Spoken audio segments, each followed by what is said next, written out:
ओम शांति। 28 दिसंबर 2024 बाबा के महावाक्य। मीठे बच्चे, बाप आए हैं तुम्हें सर्व खजानों से माला माल बनाने। तुम सिर्फ ईश्वरीय मत पर चलो, अच्छी रीति पुरुषार्थ कर वर्षा लो, माया से हार नहीं खाओ। प्रश्न: ईश्वरीय मत, दैवी मत और मनुष्य मत में कौन सा मुख्य अंतर है? उत्तर: ईश्वरीय मत से तुम बच्चे वापस अपने घर जाते हो, फिर नई दुनिया में ऊंच पद पाते हो। दैवी मत से तुम सदा सुखी रहते हो, क्योंकि वह भी बाप द्वारा इस समय की मिली हुई मत है। लेकिन फिर भी उतरते तो नीचे ही हो। मनुष्य मत दुखी बनाती है। ईश्वरीय मत पर चलने के लिए पहले पहले पढ़ाने वाले बाप पर पूरा निश्चय चाहिए। ओम शांति। बाप ने अर्थ तो समझाया है, मैं आत्मा शांत स्वरूप हूँ। जब ओम शांति कहा जाता है तो आत्मा को अपना घर याद आता है। मैं आत्मा शांत स्वरूप हूँ। फिर जब ऑर्गन्स मिलते हैं तब टॉकी बनती है। पहले छोटे ऑर्गन्स होते हैं, फिर बड़े होते हैं। अब परम पिता परमात्मा तो है निराकार, उनको भी रथ चाहिए टॉकी बनने के लिए। जैसे तुम आत्माएं परम धाम की रहने वाली हो, यहाँ आकर टॉकी बनती हो। बाप भी कहते हैं, मैं तुमको नॉलेज देने के लिए टॉकी बना हूँ। बाप अपना और रचना के आदि मध्य अंत का परिचय देते हैं। यह है रूहानी पढ़ाई। वह होती है जिस्मानी पढ़ाई। वह अपने को शरीर समझते हैं। ऐसे कोई नहीं कहेंगे कि हम आत्मा इन कानों द्वारा सुनती है। अभी तुम बच्चे समझते हो, बाप है पतित पावन, वही आकर समझाते हैं मैं कैसे आता हूँ।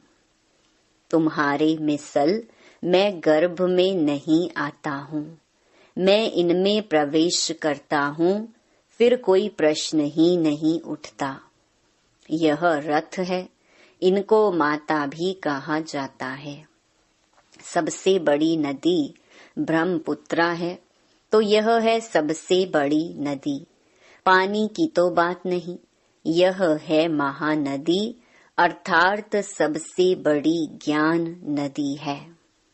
तो बाप आत्माओं को समझाते हैं, मैं तुम्हारा बाप हूँ। जैसे तुम बात करते हो, मैं भी बात करता हूँ। मेरा पार्ट तो सबसे पिछाड़ी का है। जब तुम बिल्कुल पतित बन जाते हो, तब तुमको पावन बनाने के लिए आना होता है। इन लक्ष्मी नारायण को ऐसा बनाने वाला कौन? सिवाय ईश्वर के और कोई के लिए कह नहीं सकेंगे।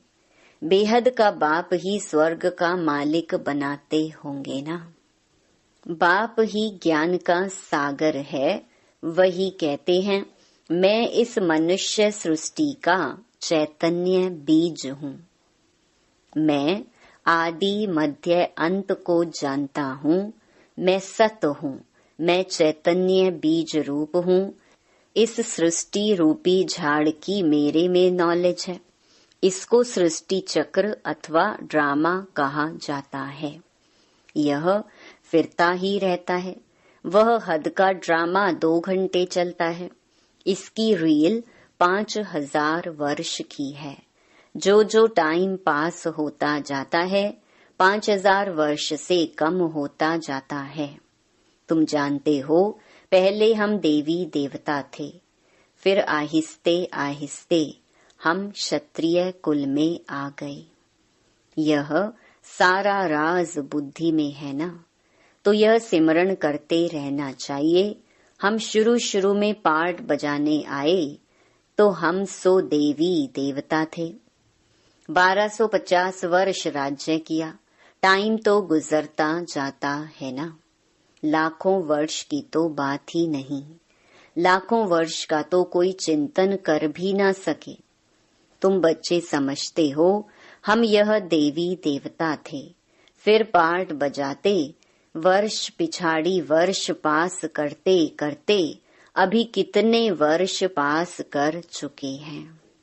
धीरे धीरे सुख कम होता जाता है। हर एक चीज सतो प्रधान, सतो रजो तमो होती है, पुरानी जरूर होती है। यह फिर है बेहद की बात। यह सब बातें अच्छी रीति बुद्धि में धारण कर फिर औरों को समझाना है। सब तो एक जैसे नहीं होते, जरूर भिन्न भिन्न रीति समझाते होंगे।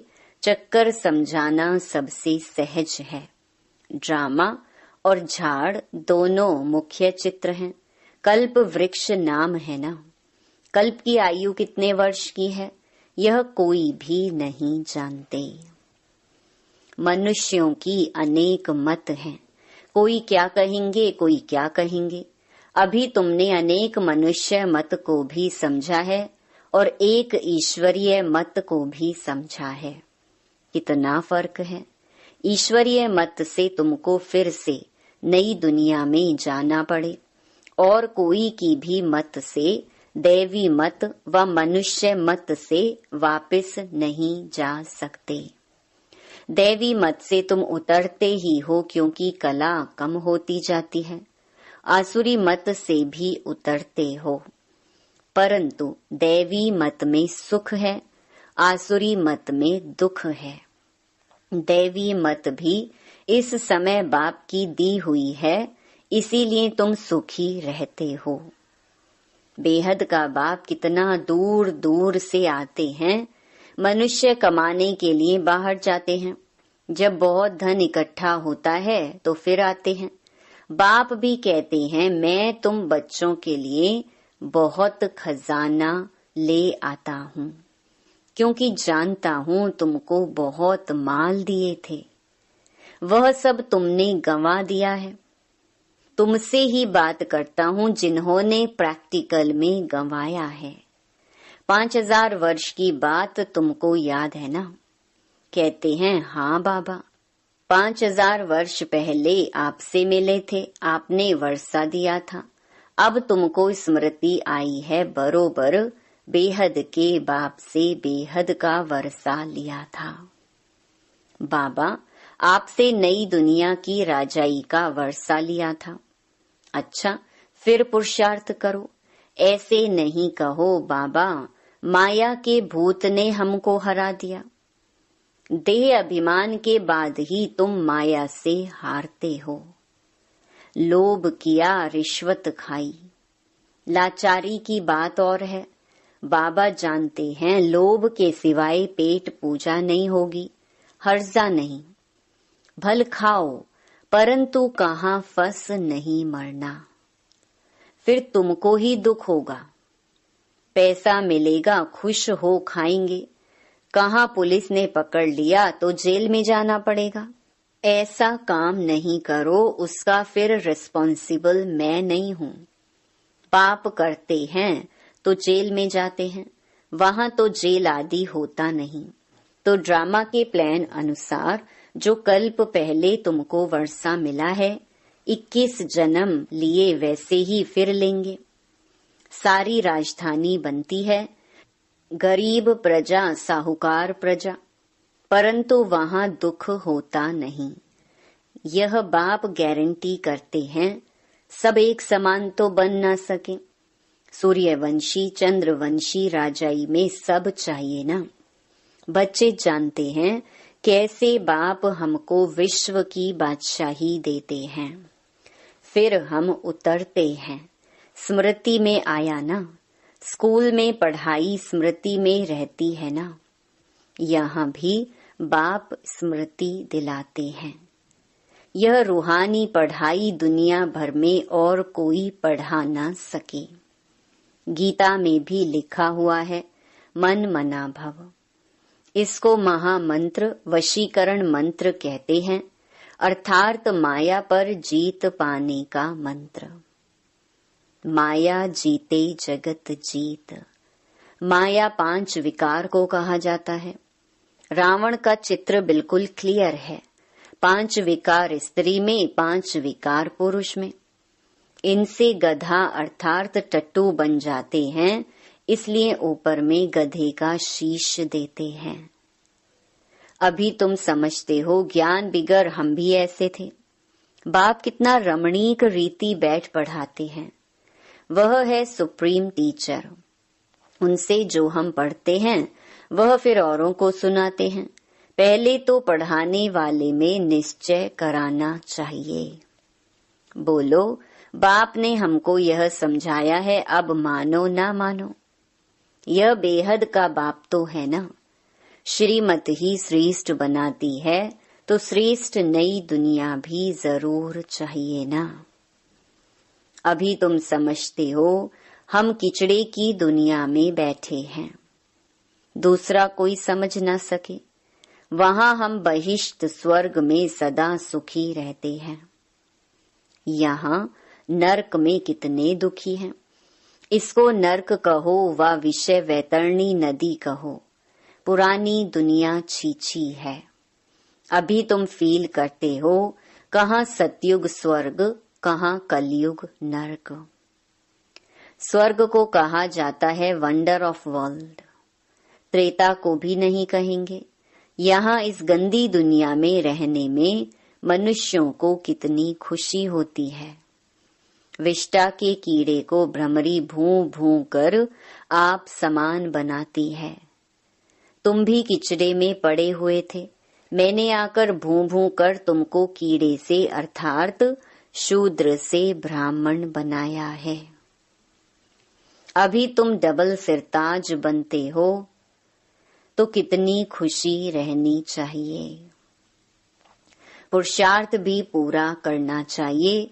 बेहद का बाप समझानी तो बहुत सहज देते हैं, दिल से लगता भी है। बाबा सच सच कहते हैं।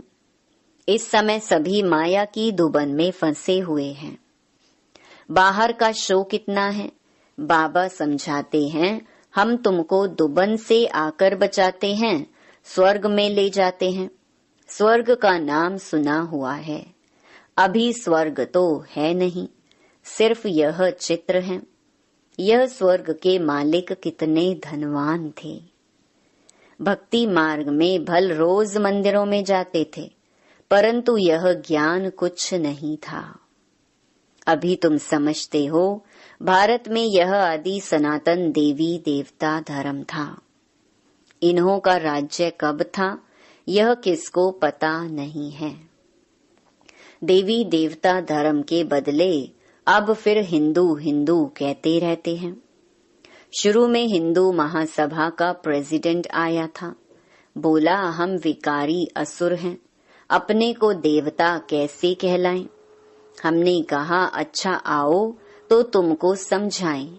देवी देवता धर्म की स्थापना फिर से हो रही है। हम तुमको स्वर्ग का मालिक बना देंगे, बैठकर सीखो। बोला दादाजी फुर्सत कहाँ, फुर्सत नहीं तो फिर देवता कैसे बनेंगे। यह पढ़ाई है ना। बेचारे की तकदीर में नहीं था, मर गया। ऐसे भी नहीं कहेंगे कि वह कोई प्रजा में आएगा, नहीं, ऐसे ही चला आया था। सुना था यहाँ पवित्रता का ज्ञान मिलता है, परंतु सतयुग में तो आ न सके, फिर भी हिंदू धर्म में ही आएंगे। तुम बच्चे समझते हो, माया बड़ी प्रबल है, कोई न कोई भूल कराती रहती है। कभी कोई उल्टा सुल्टा पाप हो तो बाप को सच्ची दिल से सुनाना है। रावण की दुनिया में पाप तो होते ही रहते हैं। कहते हैं हम जन्म जन्मांतर के पापी हैं। यह किसने कहा?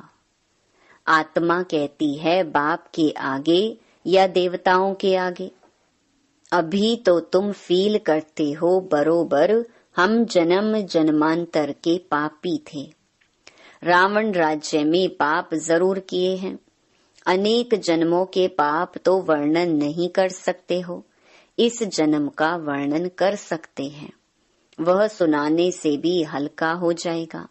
सर्जन के आगे बीमारी सुनानी है, फलाने को मारा, चोरी की, इस सुनाने में लज्जा नहीं आती है। विकार की बात सुनाने में लज्जा आती है। सर्जन से लज्जा करेंगे तो बीमारी छूटेगी कैसे? फिर अंदर दिल को खाती रहेगी। बाप को याद कर नहीं सकेंगे। सच सुनाएंगे तो याद कर सकेंगे। बाप कहते हैं मैं सर्जन तुम्हारी कितनी दवाई करता हूँ। तुम्हारी काया सदैव कंचन रहेगी। सर्जन को बताने से हल्का हो जाता है। कोई कोई आप ही लिख देते हैं बाबा हमने जन्म जन्मांतर पाप किए हैं। पाप आत्माओं की दुनिया में पाप आत्मा ही बने हैं। अब बाप कहते हैं बच्चे तुम्हें पाप आत्माओं से लेन देन नहीं करनी है। सच्चा सतगुरु अकाल मूरत है बाप। वह कभी पुनर्जन्म में नहीं आते हैं। उन्होंने अकाल तख्त नाम रखा है परंतु अर्थ नहीं समझते हैं। बाप ने समझाया है आत्मा का यह तख्त है, शोभता भी यहाँ है, तिलक भी यहाँ भ्रकुटी में देते हैं ना। असुल में तिलक एकदम बिंदी मिसल देते थे, अभी तुमको अपने को आपे ही तिलक देना है। बाप को याद करते रहो। जो बहुत सर्विस करेंगे तो बड़ा महाराजा बनेंगे। नई दुनिया में पुरानी दुनिया की पढ़ाई थोड़े ही पढ़ना है, तो इतनी ऊंची पढ़ाई पर फिर अटेंशन देना चाहिए। यहाँ बैठते हैं तो भी कोई का बुद्धि योग अच्छा रहता है, कोई का कहाँ कहाँ चला जाता है। कोई 10 मिनट लिखते हैं, कोई 15 मिनट लिखते हैं। जिसका चार्ट अच्छा होगा उनको नशा चढ़ेगा। बाबा इतना समय हम आपकी याद में रहे। 15 मिनट से जास्ती तो कोई लिख नहीं सकते। बुद्धि इधर उधर भागती है। अगर सब एक रस हो जाए तो फिर कर्मातीत अवस्था हो जाए। बाप कितनी मीठी मीठी लवली बातें सुनाते हैं, ऐसे तो कोई गुरु ने नहीं सिखाया। गुरु से सिर्फ एक थोड़े ही सीखेगा, गुरु से तो हजारों सीखे ना। सतगुरु से तुम कितने सीखते हो? यह है माया को वश करने का मंत्र। माया 5 विकारों को कहा जाता है। धन को संपत्ति कहा जाता है। लक्ष्मी नारायण के लिए कहेंगे इन्हों के पास बहुत संपत्ति है। लक्ष्मी नारायण को कभी मात पिता नहीं कहेंगे। आदि देव आदि देवी को जगत पिता जगत अम्बा कहते हैं, इनको नहीं। यह स्वर्ग के मालिक हैं। अविनाशी ज्ञान धन लेकर हम इतने धनवान बने हैं। अम्बा के पास अनेक आशाएं लेकर जाते हैं। लक्ष्मी के पास सिर्फ धन के लिए जाते हैं और कुछ नहीं। तो बड़ी कौन हुई? यह किसको पता नहीं। अम्बा से क्या मिलता है, लक्ष्मी से क्या मिलता है। लक्ष्मी से सिर्फ धन मांगते हैं, अम्बा से तुमको सब कुछ मिलता है। अम्बा का नाम जास्ती है क्योंकि माताओं को दुख भी बहुत सहन करना पड़ा है, तो माताओं का नाम जास्ती होता है। अच्छा फिर भी बाप कहते हैं बाप को याद करो तो पावन बन जाएंगे। चक्कर को याद करो, दैवी गुण धारण करो, बहुतों को आप समान बनाओ। गॉड फादर के तुम स्टूडेंट हो, कल्प पहले भी बने थे, फिर अब भी वही एम ऑब्जेक्ट है। यह है सत्य नर से नारायण बनने की कथा। अच्छा, मीठे मीठे सिकिलधे बच्चों प्रति माता पिता बाप दादा का याद प्यार और गुड मॉर्निंग। रूहानी बाप की रूहानी बच्चों को नमस्ते।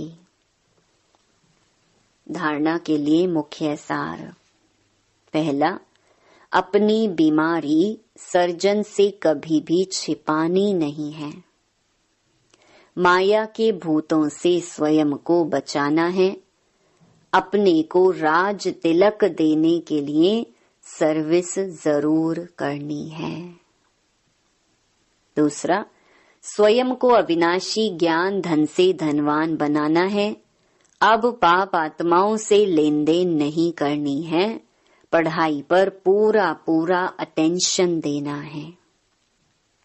वरदान, इस कल्याणकारी युग में सर्व का कल्याण करने वाले प्रकृति जीत माया जीत भव। संगम युग को कल्याणकारी युग कहा जाता है। इस युग में सदा ये स्वमान याद रहे कि मैं कल्याणकारी आत्मा हूँ। मेरा कर्तव्य है पहले स्व का कल्याण करना, फिर सर्व का कल्याण करना। मनुष्य आत्माएं तो क्या, हम प्रकृति का भी कल्याण करने वाले हैं, इसलिए प्रकृति जीत माया जीत कहलाते हैं। जब आत्मा पुरुष प्रकृति जीत बन जाती है तो प्रकृति भी सुखदायी बन जाती है। प्रकृति व माया की हलचल में आ नहीं सकते। उन्हों पर अकल्याण के वायुमंडल का प्रभाव पड़ नहीं सकता। स्लोगन, एक दूसरे के विचारों को सम्मान दो तो माननीय आत्मा बन जाएंगी। ओम शांति।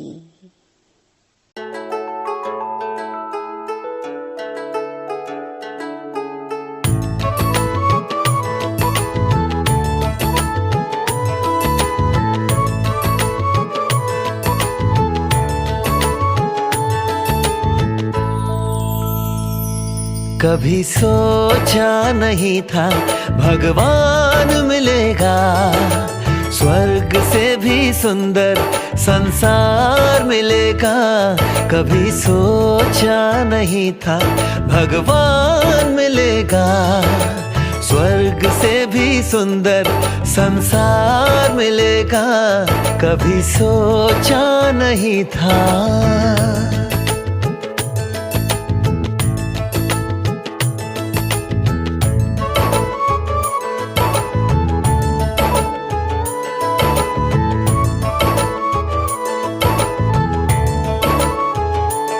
देख संगम का आनंद हर गम चला गया, मिला मीठा परिवार ये एहसास हो चला। देख संगम का आनंद हर गम चला गया, मिला मीठा परिवार ये एहसास हो चला। उजड़े जहाँ चमन में फिर से फूल खिलेगा। कभी सोचा नहीं था भगवान मिलेगा, स्वर्ग से भी सुंदर संसार मिलेगा। कभी सोचा नहीं था।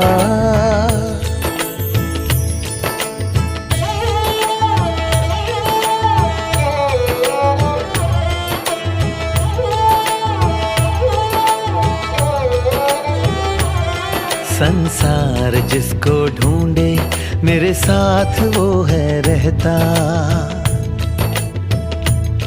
हम उनको याद करते वो हमको याद करता।